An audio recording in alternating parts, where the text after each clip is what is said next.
The movie begins in a quiet town early in the morning, and we see a girl named Jessica walking with blood on her face. She stops at a house, uses a hidden key to get inside, and cleans herself up. Her hands shake as she tries to steady her nerves, her mind racing with thoughts of escape and survival. She takes out a ring from a drawer and takes it. Suddenly, some men come to her house and start looking around with their guns. She gets out of a window after noticing them and flees from there. Hiding in a stranger's truck, Jessica takes random routes with seemingly no destination in mind. We see a lady. Her name is Elsa. She is standing in the washroom, and there are a few motivational quotes posted on the mirror. She seems to be battling some mental issues and takes her medicine. Elsa goes on with her routine when there's a knock on her door. She opens the door and sees a man in a suit standing there. The man with the white beard is Agent Raymond. He comes in wearing the shoes, and Elsa makes him take them off. She gets a call from someone named Sal, but ignores it. Elsa is a tracker, and Agent Raymond talks to her about some contracts. He inquires about her leg as she is limping a bit. Agent Raymond tells Elsa about Jessica and informs her that she is headed to the Mexican or Canadian border. Elsa accepts the mission and is tasked with finding and apprehending Jessica. The truck that Jessica was hiding in pulls over on an abandoned road. Jessica gets out of the vehicle and gets away with some cash and a map from the trunk that she stole. She goes through a forest where she sits near an abandoned car and eats something while looking at the map. She scopes out her path, washes her hands in a body of water, and continues her journey. She comes across a house and stays there for the night. She looks at the ring she took from her house and wears it before falling asleep. She has a dream and recalls what happened before she started running from those men, and it seems like she was a hostage or some kind of prisoner, and now the same people who imprisoned her are looking for their escapee. Elsa starts looking for Jessica and tracks her steps. She spots the surveillance cameras, and the agency pulls the feed from them. The agency spots Jessica on a surveillance camera on the way towards Mexico, and initially they think she is heading to the Mexican border. The personnel from the agency brief Elsa, and they pull out the information of the owner of the truck Jessica hid in. As she receives the brief, Elsa has a strange reaction in her hand. Her muscles are slowly deteriorating. When the brief ends, she plays a song on her phone to relax herself. In the morning, Jessica wakes up hungry and desperate. She sneaks in a barn and tries to steal some food, but is caught by the owner, Frank. Seeing Jessica's desperate face, he feels sympathy for her. Instead of calling the police, he offers her food.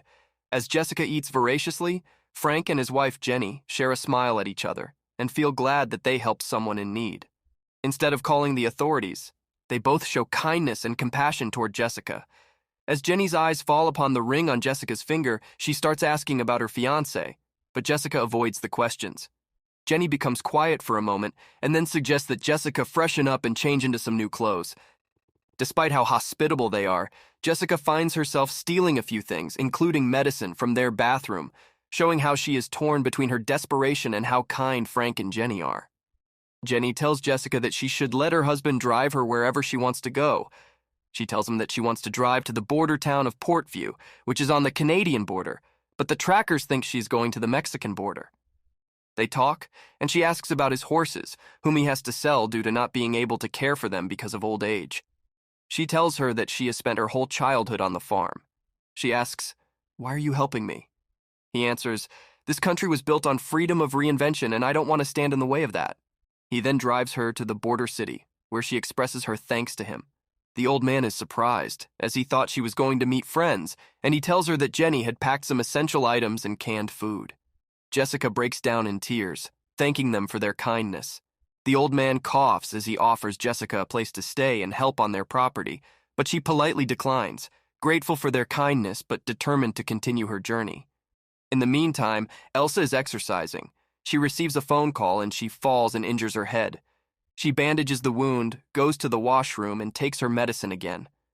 During a video call with Sal and a lady named Laura, who sits in a wheelchair and has difficulty talking, it seems that Elsa is also diagnosed with the same illness as Laura, ALS, and Sal is Lara's caretaker. Laura talks to her about her own experience with the illness. Jessica is seen continuing her journey. During the video call with Sal, it's hinted that Elsa has battled depression in the past, even considering taking her own life but ultimately refraining from doing anything rash. Elsa, with new intel, now knows that she is changing her route towards the Canadian border, talks to Vince and comments that Jessica has to hike 109 miles to cross into Canada, and she might be on her way already. Vince asks why Elsa is still in town and not pursuing her, and she says that Jessica passing there means that there could be other subjects of interest. Jessica is seen sitting alone in a field, eating her meal, and thinking about her boyfriend. She goes to sleep with the memory of him in her head. She has a dream about a time when she and her partner went camping. They are playing cards and she beats him at it. She spots a dog and pets it. Her boyfriend tells her to let it be as it can carry any kind of disease because he already has fleas. But she still plays with the dog and even sleeps cuddling with it. The next morning, she wakes up in the present and starts walking again. Elsa and her friend Vince discuss their job responsibilities and Vince's married life. He suggests that she take a vacation, but Elsa has no plans to do so. She looks at a wall with a map and evidence about Jessica, and we learn there are multiple teams looking for her. There is also a picture of the dog that Jessica found on the wall, and that dog is now dead.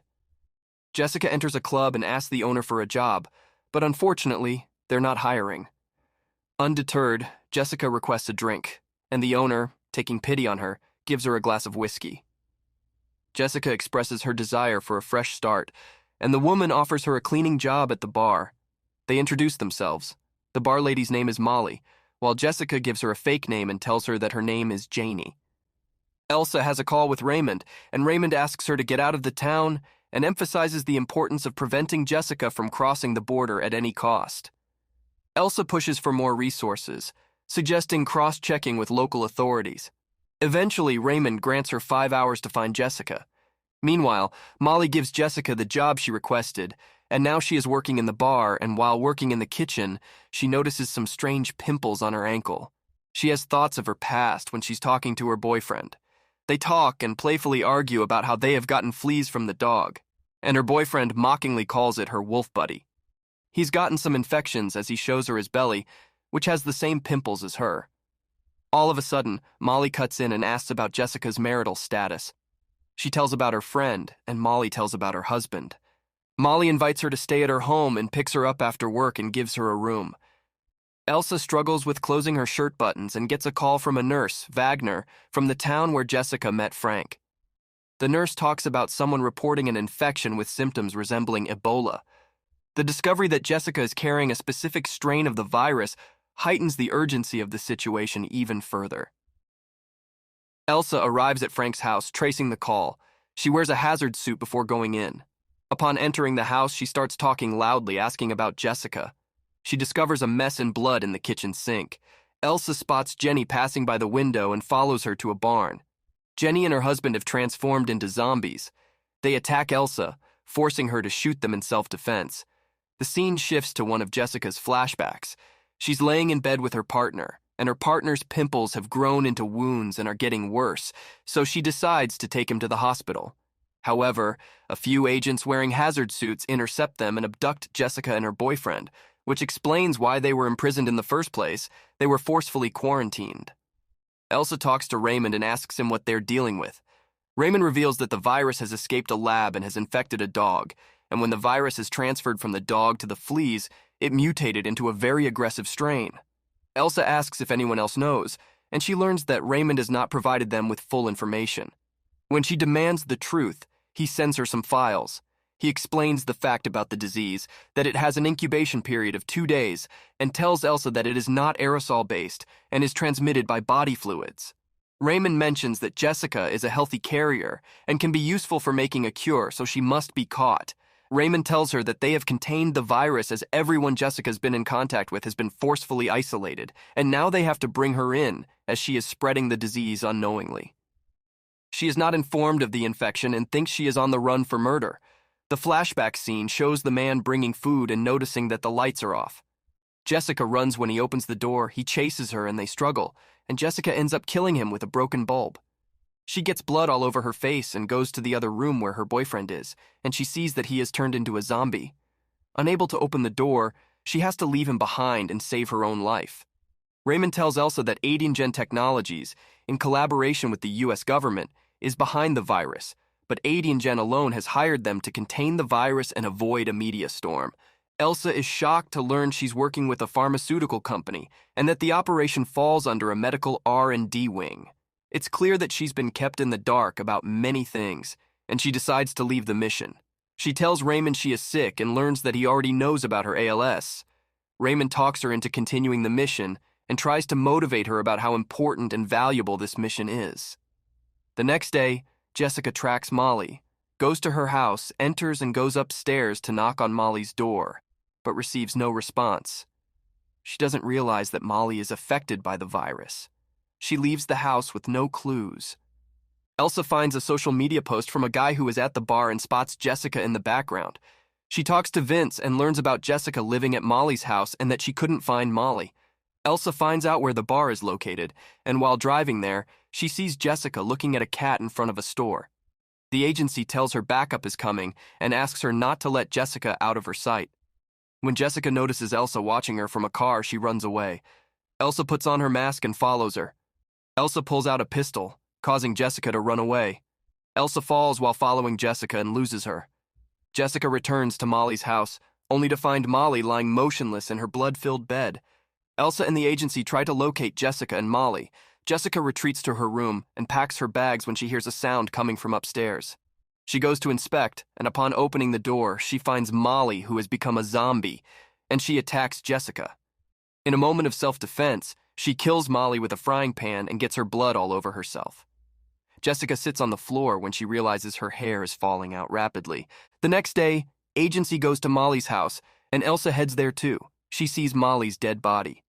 Raymond asks her to wait, but she says she can't let Jessica cross the border and continues with her pursuit.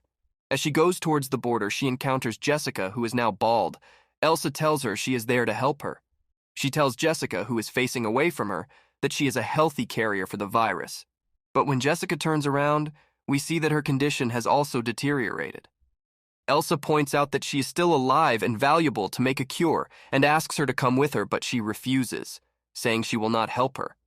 Jessica aggressively walks towards Elsa, prompting her to shoot. Jessica gets hit in the stomach and runs again toward the border. Elsa tries to chase her but is unable to, and her vision is being halted by the hazard suit she is wearing. She takes the top of the hazard suit off and shoots Jessica in the leg. Jessica falls and Elsa catches up to her as she tries to keep going. Elsa warns her not to, or else she will shoot her in the head this time. Jessica cries, saying that she didn't want to hurt anyone and that she would not go back to that quarantine cell again. Elsa tells her that all the people she met have died, and her boyfriend has died too. Jessica cries in agony and starts to walk away, leaving Elsa no choice but to shoot her. She screams in pain and then goes and comforts Jessica, who is dying. All information about Jessica and the virus has now been erased from any public database. Elsa goes back to her routine. Her ALS is getting worse. She is visited by Sal, but when he starts coughing, she realizes that she has become a carrier of the virus herself. That's all for today, guys. Don't forget to like the video and subscribe to Recap Nest for more sci-fi goodness. See you next time.